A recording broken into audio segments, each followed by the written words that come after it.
The Galactic Council chamber hummed with nervous energy as Ambassador Zexhari adjusted his translucent wings, the bioluminescent patterns along their edges flickering with anxiety.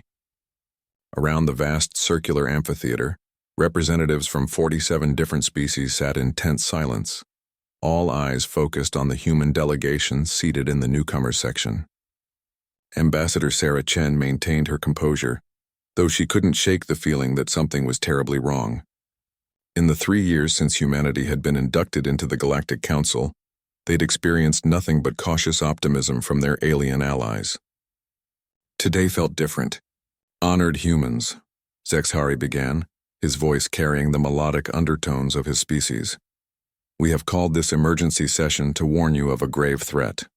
For millennia, our combined civilizations have lived in relative peace, but now we face something unprecedented. Chen leaned forward. What kind of threat, Ambassador? The Vrex delegate, a crystalline being whose surface reflected light in prismatic patterns, resonated with a sound like wind chimes. A species unlike any we have encountered. They call themselves humans.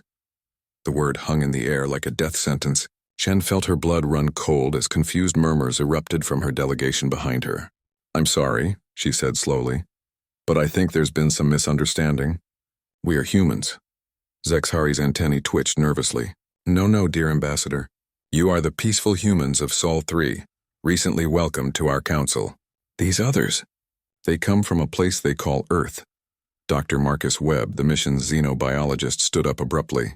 Ambassador Chen, Earth is what we call our home planet. Sol 3 is just the astronomical designation. A deathly silence fell over the chamber. Slowly, one by one, alien representatives began to turn their attention to the human delegation with a mixture of horror and dawning realization. The Catherian ambassador, resembling a six-legged bear covered in blue fur, spoke with a trembling voice. These Earth humans, they have been terrorizing the Outer Rim sectors for cycles. They appear from nowhere in vessels that shouldn't exist, fight with tactics that defy logic, and survive conditions that would kill any rational being. They don't negotiate, added the insectoid hive queen Melthara, her compound eyes reflecting fractured images of the humans. They don't surrender. They adapt to every weapon we deploy against them. When cornered, they become more dangerous, not less. Chen's mind raced. Can you describe their appearance? Their technology?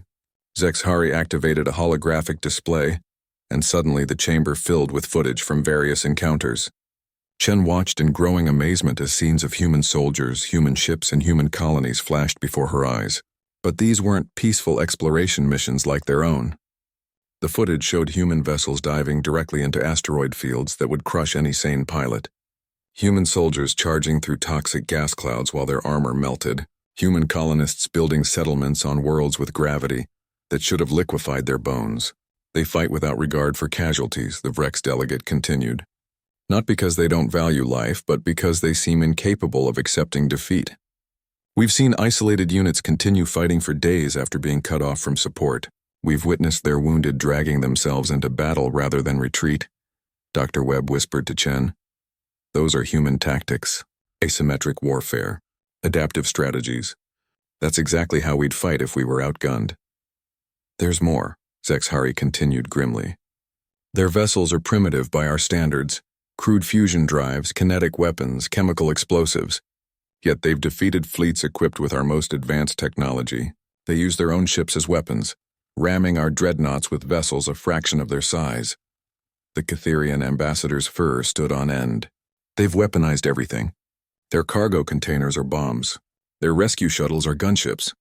We intercepted communications where they discussed using their own dead as biological weapons. Chen felt a mixture of pride and horror. That does sound like something we might do in a desperate situation. Desperate?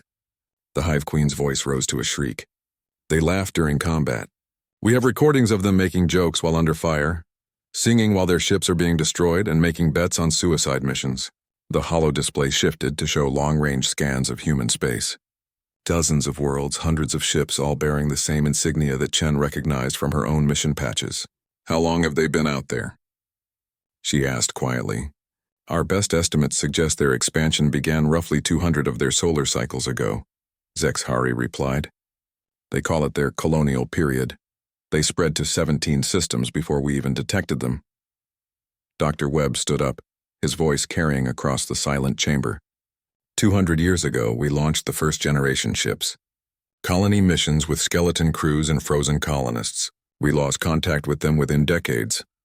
The implications hit everyone simultaneously. The chamber erupted in panic. Alien voices, clicks, roars, and harmonics blending into chaos. The peaceful humans we welcomed, the Vrex delegate resonated in horror. They are the same species as our unstoppable enemy. Chen looked around at her delegation, then back at the terrified alien representatives. A slow smile spread across her face. "Well," she said, standing and straightening her uniform, "this does explain why you've been so nervous around us lately." Zexhari's wings fluttered frantically. "Ambassador Chen, surely you don't condone the actions of these other humans." Chen considered her words carefully. "Ambassador, those humans you've encountered? They were cut off from home for 2 centuries, surrounded by unknown alien civilizations with no backup and no way to retreat. They did what humans do best." "Which is?" the Catherian asked fearfully. "They survived," Chen replied simply. "And apparently they thrived." She turned to address the full assembly. "You want to know the difference between us and them? We had the luxury of meeting you under peaceful circumstances. They had to earn their right to exist in a universe that saw them as invaders." The chamber fell silent as the weight of her words sank in. "So," Chen continued, "I suggest we arrange a reunion. I suspect our lost colonies would be very interested to learn that Earth finally made it to the stars." As alarm klaxons began sounding throughout the Galactic Council station, Chen couldn't help but smile at the thought of what humanity would accomplish now that they were no longer divided by the vast emptiness of space.